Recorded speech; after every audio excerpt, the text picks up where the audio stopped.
Lecture assistée du texte L'animal-machine, qui est le début de notre cours, parce que peut-être que le texte, même s'il n'y a pas beaucoup de mots compliqués dedans, va paraître à certains obscur. Donc comme toujours, pour bien comprendre un texte, il faut le remettre dans son contexte. Premier élément, ce texte a été écrit au XVIIe siècle, à l'époque de Louis XIV, qui règne sous le système de la monarchie absolue. Donc rappel de votre cours d'histoire, deux grands principes dans la monarchie absolue, le droit divin, c'est-à-dire qu'on ne connaît pas de limite au pouvoir du roi sauf Dieu, et que la religion s'impose à tous. Dieu, à cette époque-là, n'est pas remis en cause. Ça n'est envisagé par personne. La première remise en cause de la religion apparaîtra beaucoup plus formellement, à peu près un petit 100 ans plus tard, avec ce que l'on a appelé le siècle des Lumières et l'encyclopédie. Voilà pour ce qui est du rappel. Autre élément pour bien comprendre ce texte, c'est de savoir qui est Descartes. Descartes était un philosophe, un mathématicien. L'esprit cartésien, qui est peut-être une expression que vous connaissez, vient de Descartes. Et qu'est-ce que c'est qu'un esprit cartésien? C'est un esprit qui est méthodique, qui est clair, sans eux, qui est logique et qui démontre. Donc l'objet du texte L'animal-machine est de démontrer que l'animal n'est guère plus qu'une machine. Donc pour que cette démonstration tienne la route, il faut bien que l'on garde à l'esprit qu'on ne remet pas en cause l'existence de Dieu, sinon toute la démonstration s'écroule. Donc je vous propose une lecture.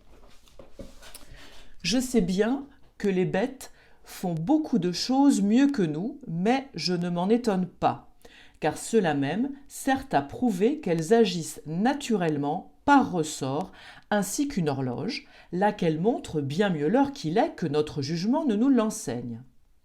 Et sans doute que, lorsque les hirondelles viennent au printemps, elles agissent en cela comme des horloges. Tout ce que font les mouches à miel est de même nature, et l'ordre que tiennent les grues en volant, et celui qu'observent les singes en se battant, s'il est vrai qu'ils en observent quelques-uns, est l'instinct d'ensevelir leurs morts, n'est pas plus étrange que celui des chiens et des chats qui grattent la terre pour ensevelir leurs excréments, bien qu'ils ne les ensevelissent presque jamais, ce qui montre qu'ils ne le font que par instinct et sans y penser. On peut seulement dire que, bien que les bêtes ne fassent aucune action qui nous assure qu'elles pensent, toutefois, à cause que les organes de leur corps ne sont pas fort différents des nôtres, on peut conjecturer qu'il y a quelques pensées jointes à ces organes, ainsi que nous expérimentons en nous, bien que la leur soit beaucoup moins parfaite. À quoi je n'ai rien à répondre, sinon que, si elles pensaient ainsi que nous, elles auraient une âme immortelle aussi bien que nous, ce qui n'est pas vraisemblable, à cause qu'il n'y a point de raison pour le croire de quelques animaux sans le croire de tous, et qu'il y en a plusieurs trop imparfaits pour pouvoir croire cela d'eux, comme les huîtres, les éponges, etc. Fin de la lecture. Alors, on reprend 2-3 éléments. Le but de la démonstration du début, c'est de nous dire, ok, les bêtes font beaucoup de choses mieux que nous. Mais une horloge fait aussi quelque chose mieux que nous. Une horloge est un objet que l'on a fabriqué et qui montre l'heure mieux que nous.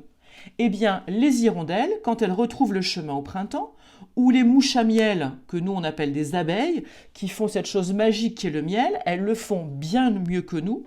On n'en serait pas capable. Mais bon, les horloges, elles qui sont des machines, font des choses mieux que nous. Premier élément de la démonstration.